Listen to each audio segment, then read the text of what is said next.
अभी में सबसे ज़्यादा समस्या है बीपी की। मतलब मोस्टली लोगों को बीपी हो जा रहा है, हाइपरटेंशन की बीमारी हो रही है।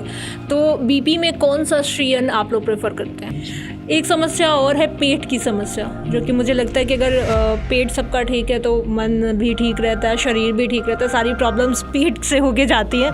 तो अगर पेट की बात करें, पेट की समस्याओं की बात करें, तो सबसे अच्छा कौन सा श्री अन्न आप लोग? श्री अनाज ही क्यों? क्योंकि श्री अनाज की जो न्यूट्रिशन वैल्यू होती है इसमें बाकी धान गेहूँ या अन्य जो भी हैं उनसे ज़्यादा होती है।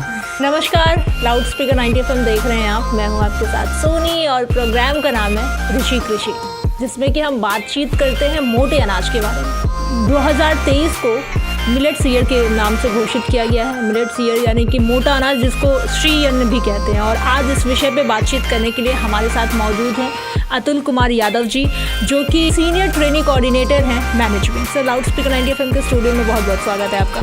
धन्यवाद आपका। पहले तो ये बताइए, मैनेज क्या है? मैनेज, जिसका हिंदी में पूरा नाम राष्ट्रीय कृषि विस्तार प्रबंध संस्थान है, जो कि राजेंद्र नगर हैदराबाद में है, जिसको अंग्रेजी में national institute of agriculture extension management कहते हैं। सर, हम बातचीत कर रहे हैं मोटे अनाज पे, तो मोटे अनाज को श्री अन्न भी बोलते हैं, तो श्री अन्न क्यों?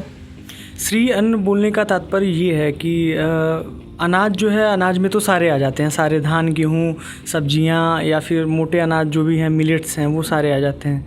लेकिन श्री अनाज ही क्यों? क्योंकि श्री अनाज की जो न्यूट्रिशन वैल्यू होती है इसमें बाकी धान गेहूँ या अन्य जो भी हैं उनसे ज़्यादा होती है। इसीलिए कुछ 8 ज्वार बाजरा सांवा कोदो मड़ुआ ऐसे कुल मिला के 8 अनाज जो ऐसे हैं जिनकी न्यूट्रिशन वैल्यू काफ़ी हाई होती है। और इनका सेवन करने से ऐसा देखा गया है कि पुराने जो हमारे ऋषि मुनि थे और पुराने जो जितने भी कई हज़ारों से खेती करते हम लोग चले आ रहे थे ऋषि मुनि, तो उनमें बीमारियां नहीं होती थी। और आजकल की पीढ़ी में हमारी क्या है कि रसायनों का उपयोग बहुत ज़्यादा किया जा रहा है। धान गेहूँ एक परंपरागत तरीके से चलते चला आ रहा है खेती करते हुए किसान जो भी है। तो श्री अन्न की उपाधि इसीलिए दी गई है क्योंकि जो ऋषि मुनि होते थे, कभी आपने नहीं सुना होगा कि किसी साधु को किसी हॉस्पिटल में भर्ती देखा गया हो, या फिर जो भी पुराण उठा लिया जाए, जो भी कुरान उठा लिया जाए, तो यहाँ कभी कहीं नहीं देखा जाता है कि कभी कोई बीमार हो। श्री की उपाधि देने का मूल अर्थ यही है, क्योंकि इसमें किसी प्रकार का रसायन नहीं है और इसमें जो न्यूट्रिशन वैल्यू है वो बहुत ज़्यादा होती है। न्यूट्रिशन वैल्यू ज़्यादा होती है, इसकी वजह से इसका नाम श्री अन्न है। सर, श्री अन्न यानी कि मोटा अनाज के सबसे ज़्यादा फ़ायदा क्या है? श्री अन्न का फ़ायदा जो है हर बीमारी में है। अधिकतर अभी तो देखा जा रहा है कि डॉक्टर हर बीमारी में इसको प्रेफर कर रहे हैं। श्री का आपने जो पूछा, श्री का अर्थ ही होता है लक्ष्मी। और श्री की उपाधि इसीलिए दी गई है क्योंकि मोटे अनाज जो हैं वो काफ़ी न्यूट्रिशन वैल्यू वाले हैं और इन्हें हर बीमारी में अगर इसका समय से मतलब उपयोग किया जाए इनका, तो बीमारी कम हो सकती है और जो भी है इसका उत्पादन भी किसान अच्छे से ले सकते हैं। परंपरागत खेती छोड़ के इसकी खेती करके अधिक से अधिक आय भी कमा सकते हैं। अभी में सबसे ज़्यादा समस्या है बीपी की। मतलब मोस्टली लोगों को बीपी हो जा रहा है, हाइपरटेंशन की बीमारी हो रही है। तो बीपी में कौन सा श्री अन्न आप लोग प्रेफर करते हैं? बीपी के लिए हम लोग रागी के लिए ज़्यादा हम लोग प्रेफर करते हैं। रागी, जिसे हिंदी में मड़ुआ कहते हैं और अंग्रेजी में इसे ही फिंगर मिलेट्स कहते हैं। मड़ुआ के सेवन से बीपी जैसी समस्याओं से काफ़ी देखा गया है। डॉक्टर्स भी कहते हैं कि बीपी की समस्याएं मड़ुआ से बहुत कम हो जाती हैं और इससे काफ़ी आराम भी मिलता है। मतलब मड़ुआ का सेवन अगर करते हैं तो आपको बीपी की समस्या में हेल्प मिलेगी। एक समस्या और है पेट की समस्या, जो कि मुझे लगता है कि अगर पेट सबका ठीक है तो मन भी ठीक रहता है, शरीर भी ठीक रहता है, सारी प्रॉब्लम्स पेट से होके जाती हैं। तो अगर पेट की बात करें, पेट की समस्याओं की बात करें, तो सबसे अच्छा कौन सा श्री अन्न आप लोग प्रेफर करें? सबसे बढ़िया तो होता है ज्वार और कुटकी जो होती है, ज्वार और कुटकी बाजरा ये होती है। पेट की समस्या के लिए बात करें तो अभी तक जो परंपरागत खेती हम लोग करते चले आ रहे हैं किसान भाई, उसमें क्या है कि अंधाधुंध रसायनों का प्रयोग हो रहा है। मिलेट्स में क्या है कि मिलेट्स में बहुत ज़्यादा ना रसायन की उपयोग करनी है, ना खाद की, ना पानी की। मिलेट्स प्राकृतिक एक तरीके से कह सकते हैं कि प्राकृतिक तरीके से उगाया जा सकता है। और पेट के लिए आपने पूछा तो पेट के लिए यही है कि ज्वार, बाजरा और कुटकी की हम लोग सेवन करें तो पेट में जो भी समस्याएं हैं पेट से संबंधित वो काफ़ी कुछ उससे लाभ मिलेगा। जो कुटकी मैं पहली बार सुन रही हूँ। हम लोग के ज़माने में मतलब जो अभी हमारी यूथ चल रही है मोस्टली ने देखा भी नहीं होगा मोटा अनाज, बहुत सारे लोगों ने अभी देखा भी नहीं होगा। इनफैक्ट मैं खुद अभी कुटकी आपके मुँह से सुन रही हूँ। तो जिन लोगों ने अभी देखा भी नहीं है, अगर वो इस टर्म में आए, खेती कराने के टर्म में आए, तो सबसे पहले उनको कौन सा मोटा अनाज उगाना चाहिए जो एकदम ईजिली हो जाए? मोटे अनाज में यूथ को अगर कहा जाए तो मोटा अनाज तो अधिकतर 8 अनाज ऐसे हैं जो मोटे अनाज में गिनती होती है। यूथ मक्का के बारे में तो सभी सुने होंगे, हर कोई जानता होगा। अधिकतर तो अभी पिकनिक स्पॉट पे भी देखा जाता है, मूवी देखने भी चले जाए तो कॉर्न मिल जाती है, पॉपकॉर्न मिल जाती है। तो मक्के की खेती करें। और हमें सीखने की आवश्यकता है चाइना जैसे देश से। हमारे यहाँ क्या होता है कि मक्का खाने के बाद जो उसकी, हमारे यहाँ भोजपुरी में गाँव में लोग बोलते हैं कि खुखड़ी, तो खुखड़ी उसको फेंक देते हैं, जला देते हैं, धुआं कर देते हैं, पशुओं को जला, उसको मतलब उसका कोई वैल्यू नहीं रह जाता है। लेकिन चाइना क्या करती है कि चाइना उस खुखड़ी को भी किसी तरह मशीनों से उसको भूसी की तरह बना के मुर्गियों के दाने के लिए उसका भी उपयोग करती है। और जो कॉर्न है मक्के का दाना है, उसको वो आटा बना के या फिर कई तरीके से उसका भी उपयोग वो कर ले रहे हैं। तो यूथ के लिए सबसे बड़ा मैसेज यही है कि अगर वो करना चाहें तो सबसे पहले तो वो शुरुआत मक्के से ही कर सकते हैं, क्योंकि मक्के में उपज भी बढ़िया होती है और इसमें अधिक आय लगाने की आवश्यकता भी नहीं होती है। ये एकदम प्राकृतिक है, इसमें ना ज़्यादा सिंचाई की आवश्यकता होती है, ना ज़्यादा रसायन की, खाद उर्वरक की भी आवश्यकता नहीं होती है। मतलब अगर आप मक्के की खेती करते हैं तो आम के आम गुठलियों के दाम भी निकाल लेंगे। जी बिल्कुल। सर, श्री अन्न में अगर बात की जाए तो किंग कौन है? एक 8 आप बता रहे हैं कि श्री अन्न है, तो उसमें किंग कौन है? किंग तो मड़ुआ को ही बोला जाता है। उसके बाद मक्का आता है, कुटकी आता है, ऐसे लगातार 8 हैं। लेकिन जलवायु और मिट्टी से संबंधित जिस प्रकार की मिट्टी होती है उसी प्रकार हम लोग प्रेफर करते हैं खेती करने के लिए। जैसे कहीं पे अगर बलुई मिट्टी है तो वहाँ मक्के की खेती थोड़ी मुश्किल हो जाती है। तो इस हिसाब से मिट्टी देख के और सिंचाई की व्यवस्था देख के वहाँ पे हम लोग बताते हैं किसानों को कि कहाँ पे किस अनाज की खेती की जाए। अच्छा, नॉर्मली कौन से मिट्टियों पे ये जो श्री अन्न है वो उगाया जा सकता है? क्योंकि अभी आपने बताया कि बलुआ मिट्टी पे नहीं हो सकता है, तो कौन सा प्रेफरेबल होगा? दोमट मिट्टी की बात करें तो दोमट मिट्टी पे अधिकतर ये बहुत ही बढ़िया होता है। दोमट मिट्टी पे हर एक मोटे अनाज की श्री अन्न की खेती की जा सकती है। और दोमट मिट्टी में अधिकतर देखा जाता है रसायनों का उपयोग भी नहीं होता है और सिंचाई की भी आवश्यकता नहीं होती है। दोमट मिट्टी सबसे बढ़िया होती है इसके लिए। सरकार इसको काफ़ी प्रचलन में ला रही है। जो हमारे इंटरनेशनल जो डेलीगेट्स आ रहे हैं उनको भी 5 स्टार होटल्स में भी श्री अन्न से बने हुए चीज़ों को खिलाया जा रहा है।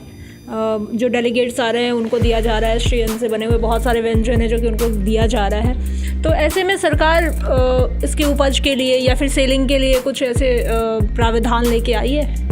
जी, सरकार ने तो एकदम फुली फोकस कर दिया है। अभी आपने स्टार्टिंग में खुद ही बताया कि 2023 में सरकार ने अंतर्राष्ट्रीय मिलेट्स ईयर के रूप में मना रही है। इसके लिए बात करें तो सीधी सा बहुत गहराई में हम एक बार मतलब छोटी मुँह बड़ी बात कह ली जाए तो किसान हमारे बहुत पुराने स्तर से ही देखते चले आ रहे हैं। हम लोग भी जब छोटे थे तो धान गेहूँ की खेती के अलावा हम लोगों ने, अभी आपने भी बताया कि मोटे अनाज की हम लोग देखे तक नहीं हैं। और अभी की स्थिति क्या है कि धान गेहूँ होते होते मिट्टी भी अब एकदम छिड़ हो गई है, मतलब नाराज़ सी हो गई है। वो भी कह रही है कि अब ये छोड़ के कुछ और उगाओ, चेंज चाहिए। अब चेंज के लिए या तो हम दलहनी फसलें उगाएं या फिर बागवानी करें या फिर मिलेट्स की खेती करें। अब की बार की बात करें तो अब की बार गेहूँ का पैदावार बहुत कम हुआ है। जो किसान पहले जिस खेती से गेहूँ की उपज लेकर के खाने को बचा के बेच भी लेता था, अब की हालात क्या है कि खाने को भी नहीं हो रहा है। यहाँ तक कि जो उसके वेस्ट मटेरियल बचते थे वो पशुओं को खिलाता था। पेस्टिसाइड्स के बाद भी? हाँ, पेस्टिसाइड के बाद भी। तो वो वेस्ट मटेरियल जो है भूसे के रूप में उपयोग किया जाते थे पशुओं को खिलाने के लिए, वो भूसे भी अब नहीं बच रहे हैं।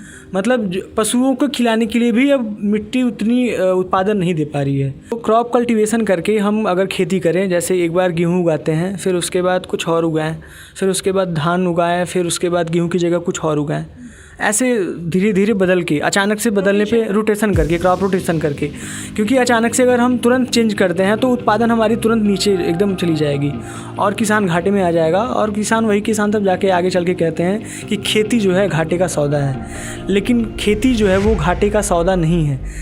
हमें और किसानों को आवश्यकता है इसको जानने की, समझने की, और मिट्टी के बारे में सबसे ज़्यादा आवश्यकता है मिट्टी की जांच करके उसके अंदर कौन से न्यूट्रिएंट्स हैं इसके बारे में जानकारी लेने की। तो पूरी साइंटिफिक वे में खेती करने की आवश्यकता है। हाँ जी, बिल्कुल बिल्कुल। अच्छा, आप यूथ हैं और अभी की जो यूथ है वो मोस्टली जॉब की तरफ प्रेफर कर रही है। अगर वो यूथ जो जॉब की तरफ जा रही है वो अगर खेती की तरफ आए तो उसको कैसे बड़ा उद्यमी के तौर पे उसको कन्वर्ट करें? यूथ जहाँ तक करे तो आपने भी बताया कि जॉब की तरफ ज़्यादा उनका ध्यान जा रहा है, लेकिन आपकी बात में भी दम है। लेकिन अभी तक हम लोग भी मार्केट में घूम रहे हैं। अब यूथ का हमारे यशस्वी प्रधानमंत्री जी ने भी कहा है कि स्वरोजगार की तरफ ध्यान दीजिए। यूथ भी अब रोज़गार छोड़ के स्वरोजगार की तरफ बढ़ रहे हैं। मतलब किसी और के अंडर में काम करने से बढ़िया खुद का करो। खेती बाड़ी तो अब थोड़ी मुश्किल हो गई है, लेकिन अब जो अब की बार उपज देखी गई है तो किसान, जहां हम लोग फील्ड में सर्वे कर रहे हैं तो किसान अब कह रहे हैं कि हम लोग खेती करेंगे ही नहीं। यूथ के लिए संभावनाएं ये हैं कि वो बड़े से बड़े पैमाने पे खेती किराए पे लेके मोटे अनाज की खेती कर सकते हैं और इसी मोटे अनाज की खेती करके वो अंतर्राष्ट्रीय मार्केट तक इसको लेके जा सकते हैं। हमारे यहाँ एक कहावत है कि जैसा खाया अन्न वैसा हुआ तन, मन और धन। तो अगर हम मोटा अनाज खाते तो ऐसा तो नहीं है कि हम मोटे हो जाएंगे? नहीं, बिल्कुल ऐसा नहीं है। जैसा खाया अन्न वैसा हमारा तन, मन, धन का मतलब ये है कि इसका तात्पर्य आपने जो बोला कि मोटे तो नहीं होंगे, लेकिन जो हमारी शस्य प्रणाली है खाने की या फिर खेती करने की, धान गेहूँ से हटके जैसा खाया अन्न, थोड़ा सा अगर इस पे हटके अगर मोटा अनाज का सेवन किया जाए तो स्वास्थ्य भी हमारा एक तरह से बढ़िया रहेगा और इसमें न्यूट्रिशन वैल्यू थोड़ी अच्छी खासी होती है, तो रोगों से इससे बचा जा सकता है। मतलब मोटे नहीं होंगे? नहीं, मोटे नहीं होंगे। सर, आपने इतनी सारी जानकारियाँ दी, इसके लिए थैंक यू सो मच। लेकिन जाते जाते हमारे जो व्यूअर्स हैं जो आपको देख रहे हैं उनसे आप क्या कहना चाहेंगे? हमारा किसान भाइयों और जितने भी ये प्रोग्राम देख रहे हैं, मेरा उनसे अनुरोध है कि ज़्यादा से ज़्यादा धान गेहूँ से हटके परंपरागत खेती और परंपरागत जो प्रणाली चली आ रही है उससे हटके थोड़ा मोटे अनाज का सेवन किया जाए और जो किसान भाई हैं वो मोटे अनाज की खेती करें, क्योंकि इसके बारे में मैंने बहुत ही ब्रीफ में बता दिया कि इसमें न्यूट्रिशन वैल्यू बहुत ज़्यादा होती है और इसके सेवन करने से रोग क्षमता जो होती है वो थोड़ी अच्छी हो जाती है। रोग प्रतिरोधक क्षमता जो है वो अच्छी हो जाती है। तो इसका सेवन करके हम निरोगी भी रह सकते हैं और इसकी खेती करके अधिक से अधिक लाभ भी कमा सकते हैं। Thank you so much sir, इतनी सारी जानकारियाँ देने के लिए और लाउड स्पीकर 90 FM के स्टूडियो में आने के लिए। Thank you so much. Thank you ma'am, loud speaker 90 FM। तो ये थे हमारे साथ अतुल कुमार यादव, जिन्होंने हमें मोटे अनाज पे यानी कि मिलेट्स पे काफ़ी सारी जानकारियाँ दी। इनके जानकारियों को ग्रैब करिए और मिलेट्स को बहुत अच्छे से अपने खेतों में उगाइए ताकि आप लोग हेल्दी और तंदुरुस्त रह सकें। आगे और भी बहुत सारे जानकारियों के साथ मैं आप लोगों से मुलाकात करूंगी। तब तक खुश रहिए और सुनते रहिए लाउड स्पीकर 90 FM। बजाओ बजाओ ज़रा झूम के बजाओ।